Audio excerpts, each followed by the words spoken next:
Hey there, I'm Grace. And I'm Amelia. And welcome to the Women Invest in Real Estate podcast, where we talk about getting started in real estate, scaling, and we give you the inside scoop about our day-to-days as full-time investors.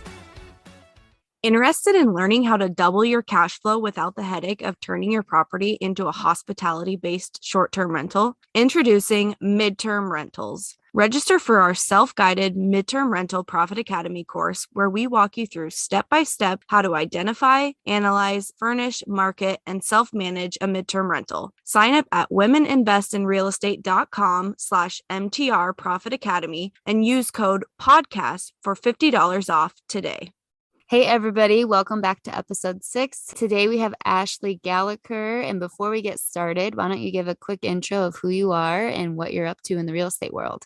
Hey everyone, like Grace said, my name is Ashley Gallacher. I'm a full-time real estate investor from the Seattle, Washington area. I've been investing in real estate full-time for about 2 years now. I left my W-2 job at the end of 2020. And prior to being a full-time real estate investor, I was in corporate finance. So I did corporate financial planning and things like that. But I invest primarily in Washington, in a city called Tacoma, right outside of Seattle. And then I have short-term rentals near Mount Rainier National Park, which is also in Washington. And then I have a few properties in Milwaukee. And I guess you can say I'm a new multifamily developer. So I have a multifamily project in development right now. It's 20 units, and we are expected to be finished in early 2023. And once they are finished, we will hold on to them and kind of rinse and repeat the process. Ashley, as I was just telling you, Amelia and I do a bunch of midterm rentals, and you were actually the first person who we ever heard about midterm rentals. We were just saying how I can literally remember the post because it was so intriguing to me because it was a long-term rental, right? That you then, okay, so tell us, like, where did you learn about midterm rental and just like, why did you decide to get into it?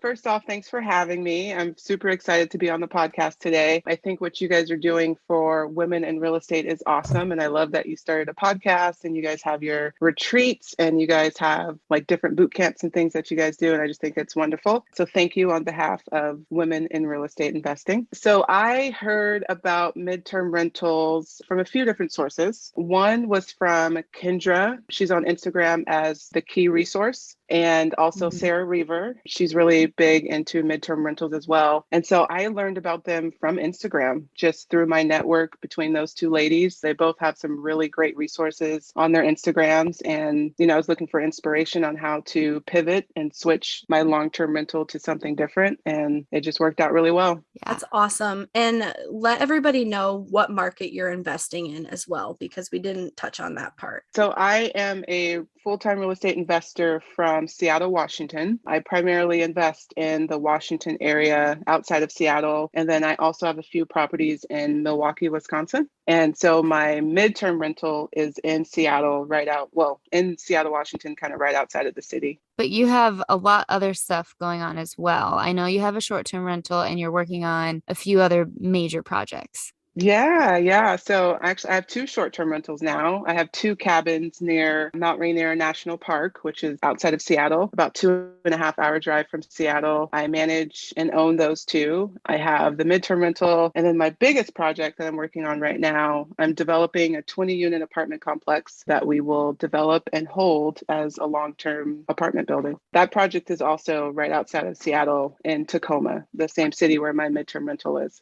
And then back to your very first midterm rental, will you give us the numbers of that? Because I want to also know, do you envision turning any other of your units into midterm rental, any of those long-term units, or what is your next step? But first, let's start with the numbers on the first one. So the first, it's actually the only midterm rental I have too right now. And yes, I will be transitioning more long-term rentals into midterm rentals, trying to get more in my portfolio. But the midterm rental that I have now, I purchased it for $270,000 back in 2020. And this was before, what happened in 2020. This was before all of that. We closed, I think it was March of April of 2020. And things actually started shutting down in this Washington area due to COVID. COVID in that time frame. So purchased it for $270,000, put 20% down, and that 20% came just from our savings. Me and my husband just took our savings and used that as the down payment. And I was lucky enough to find a tenant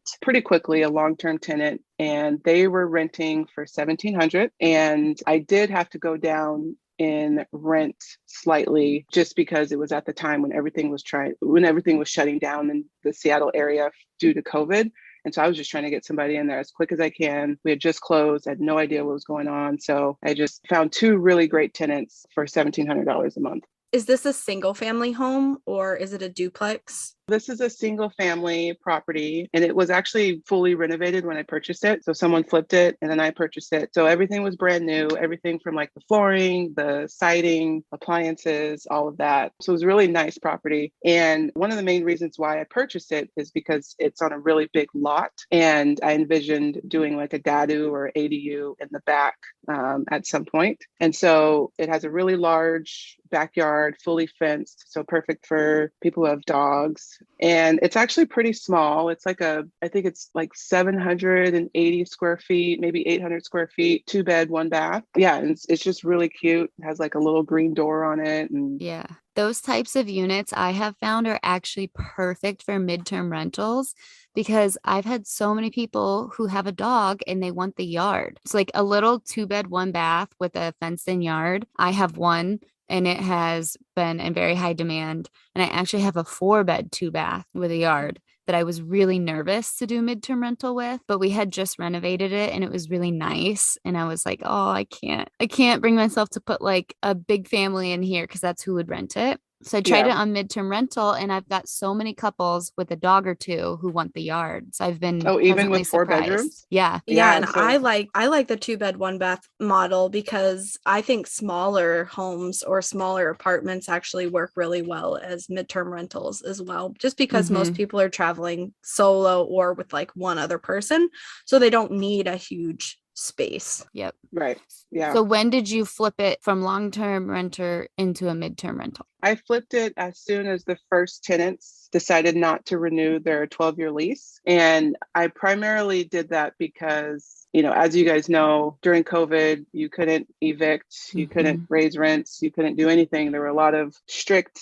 rules, regulations, and landlords were pretty much at the mercy of whatever was going on. And so I really didn't want to get stuck with bad tenants. I actually had a really bad tenant in a different house. So I was like, yeah, I'm not doing that again. I got to figure out something different. And again, this was just a very nice, fully renovated property that I just purchased. And so when they decided not to renew their lease, they just found like a larger house for them. It was a couple and they had a dog. They just wanted a larger space. So I looked at different options. And I came across midterm rentals and I was really nervous at first because I started doing research of the area and how many were already in the area and what they were renting for. And I looked on Furnish Finder, the site I use to fill most of my rentals. And there were so many in the area. And I was like, oh, this isn't going to work. It's like oversaturated. There's like, there's way too many that are available at any one point in time. And I started looking through the pictures and seeing what they were renting for and seeing like their proximity to the major hospitals, because the one I have, it's probably 6 or 7 miles from 3 major hospitals in that area. And so, at first I was like, is this really going to work? And I started talking to more people in my market that have midterm rentals, and they're like, oh yeah, we have no problem renting ours out. Like it's fine. And so I just decided to take a leap and jump into it. Yay. So you decided to take the leap. And I remember specifically watching you furnish the apartment on Instagram. That was so fun because I think you are really good at design and it was super cute. You are good at design. Yeah. And so where did you we get asked a lot, where did you source like your furniture? I think I remember that you used some of your own that you had from home, or am I just not remembering correctly? Yeah, I knew that I didn't want to spend a ton of money on furnishings, especially since I didn't know if it was going to work out right away. Still a little skeptical, even though the numbers seemed right. But just given, the current environment, it was COVID time, COVID madness and all that. So I didn't have a really large budget. So I set my budget to I just knew I didn't want to spend a lot. So I ended up furnishing everything for about $3,000. And I used a mix of some things from my personal house, a lot of Facebook Marketplace, Target, IKEA, and just like different Facebook groups that I'm in. Yeah, That's but a good majority of the stuff came from Facebook Marketplace or just different groups, I'd say. Yeah, the first couple I did, I sourced as much as I could from Facebook. And I'm pretty sure, Amelia, you went to like tag sales and stuff. Yeah, Facebook Marketplace and estate sales. And I mean, you can find some really nice things on Yeah. Facebook, so. Yeah. It's a little annoying having to like drive around and pick up everything. But like at the end of the day, when you look at like how much you've spent versus going out and purchasing everything new, it's amazing. I think like my couch, I got a really good couch from someone from Facebook. I think I paid $75 for it total. And it's a couch where all of the fabric and stuff comes off and you can just throw it in the wash. That's so nice. Like not only the fabric on the cushions, but like the fabric on the like couch itself, like the arms and the back and stuff, throw it in the wash between guests, especially if you have pets and stuff. And everyone says it's comfy. Yeah, that's a huge pro tip. I have a couch that you can wash everything in one of my midterm rentals, and I allow pets in that one, and I've definitely utilized being able to take the whole thing off and wash it. So highly recommend getting a couch like that if you're I never even knew that existed. Yeah, I think it's an IKEA couch. Yeah, I'm not sure. It was IKEA. Yeah. Same. So you were renting it for $1,700 to a long-term tenant, and then you switched to midterm. So now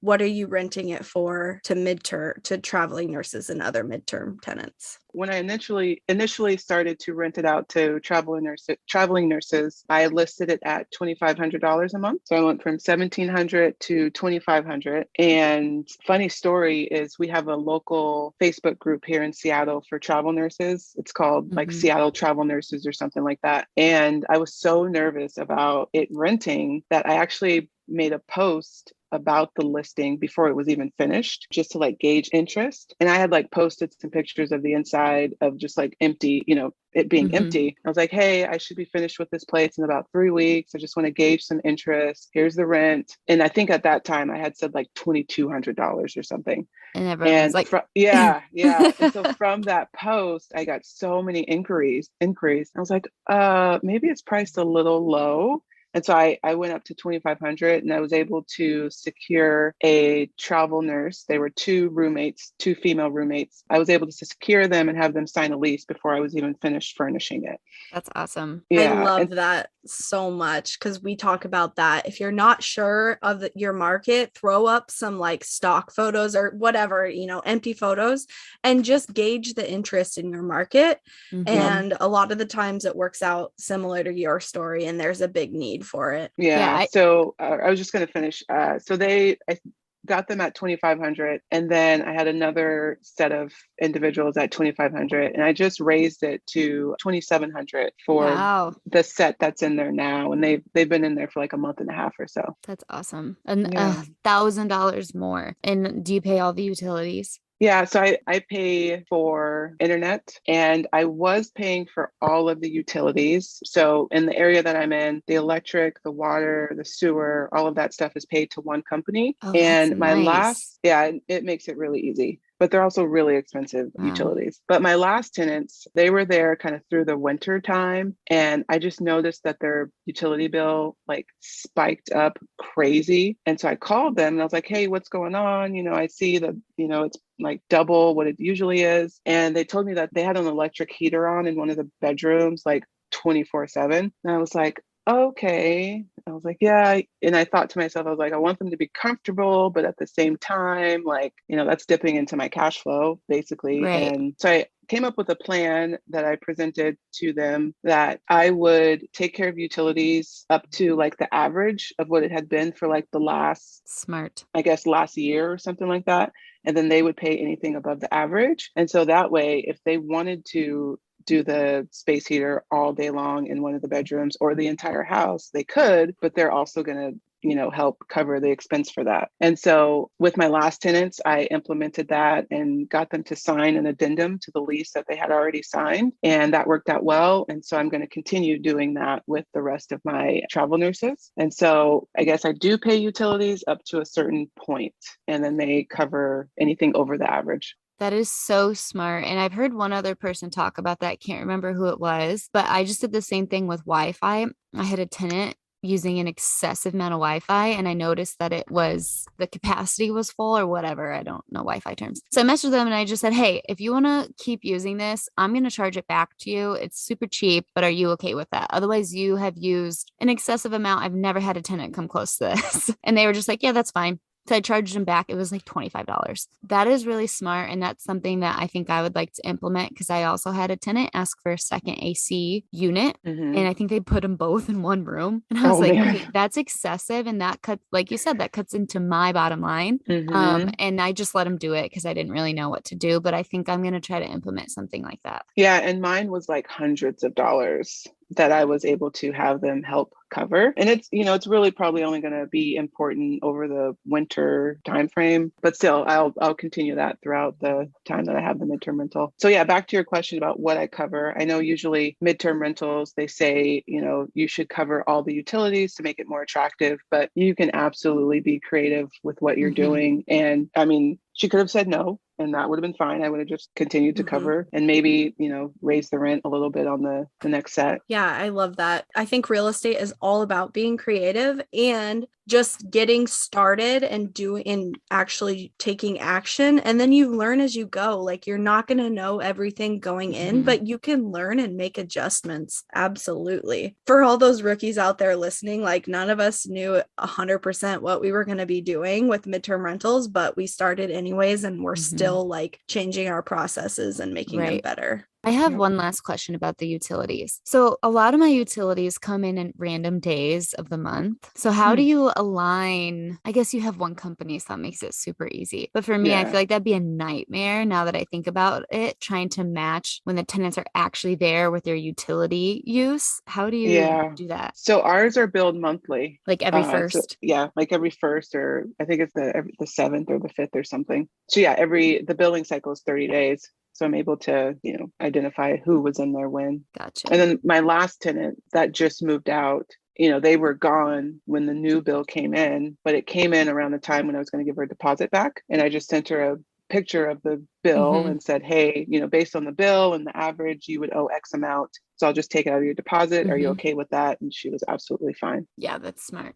So we also wanted to ask you, where do you think the midterm rental market is going? And are you planning on, you already said this, but if you want to expand on your plans for midterm rentals, if you want to have more, or what your plan is? Yeah, so I think the midterm rental market is strong. I think it will continue to be good.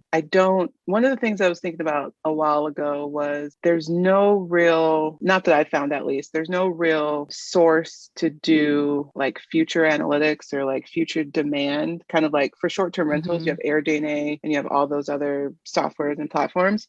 But for midterm rentals, at least I haven't found it. If you guys, any of your listeners or something has found something like this, but a way to predict future occupancy, I guess. So I haven't found that yet, but I do think that it will continue to be strong or good.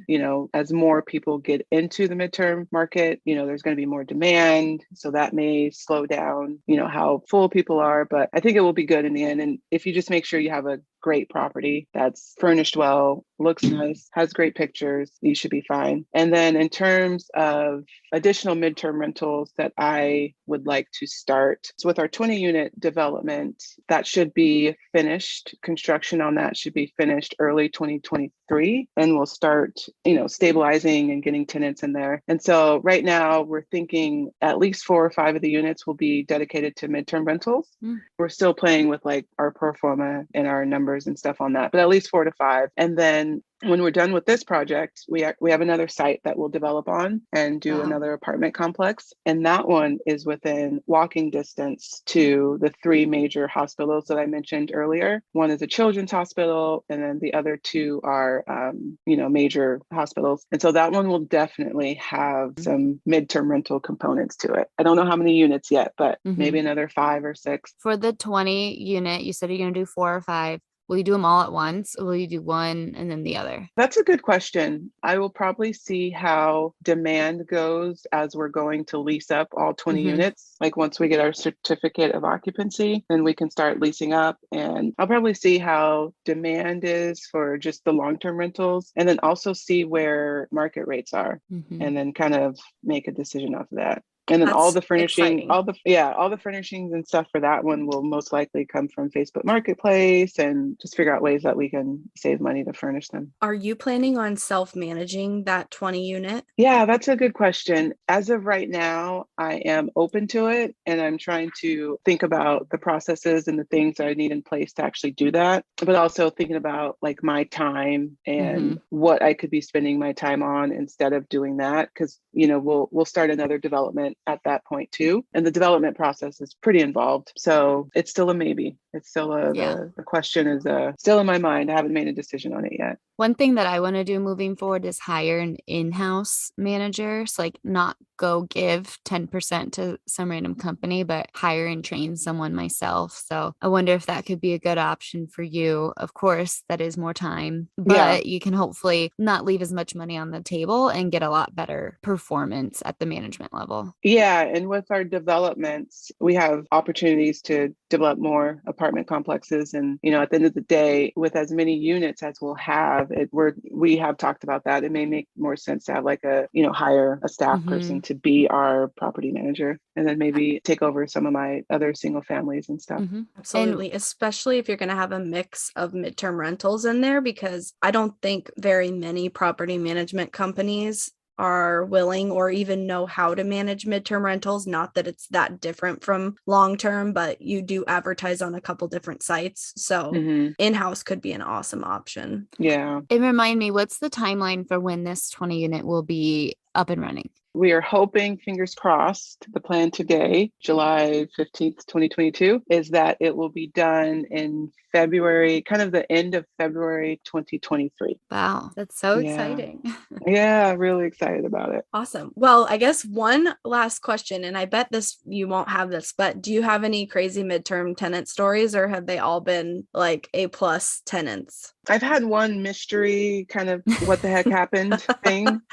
The first tenants that I had in there, the female roommates, they each had a dog, and in one of the rooms, like kind of on the wall, kind of like at the height of a bed, so kind of like hip level on one of the walls, there are just like these random scratches. Like, I don't know, it appeared like one of the dogs had got up on his hind legs and was just scratching and gnawing into the wall and like took off the paint and the drywall. And as I'm going through the walkthrough with one of the roommates, because the other roommate had already left town by the time we did the final walkthrough, I was like, oh, what happened here? And she was like, oh, I don't know. This wasn't my bedroom. And I was like, okay, well, I mean, I'm sure you know what happened, but it was all good. Yeah. Just needed to paint over it and stuff. But it was one of those mystery things, like, why would your dog do that? Or what actually happened? I'm just assuming it was your dog.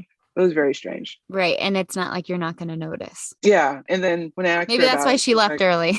Yeah, probably. But, that's why we charge deposits and stuff. Yeah. Do you charge a full month's deposit, or do you do like a reduced amount? I do a reduced amount. So rent is $2,700. I think my deposit is, I do like $700 deposit and then like a $300 non-refundable cleaning fee. Okay. Yeah, so that's not like a full month's rent. Yeah. That's in line with what Grace and I do. Yeah. And I think that just helps keep it more attractive and competitive. Like, I don't need a full month's rent for deposit, because these guys are traveling professionals and things like that. And also, have you listed anything on Airbnb, and will you list anything on Airbnb? I haven't tried Airbnb yet for the midterm rental. And I'm not sure that I would, unless I have a hard time using Furnish Finder and our local Facebook group. Yeah, one thing I'm thinking about doing is listing through Furnish Finder like I do, but I turn them onto my own PM software, is actually having them go book an Airbnb to skip the deposit and the lease and the renter's insurance and all of that good stuff, just to make it a little more seamless. And then I can have my automated messages, but I haven't fully made a decision. So when you do it through Airbnb, do they have to pay all the fees, service fees and stuff like that? Yeah, so I would give them like a special offer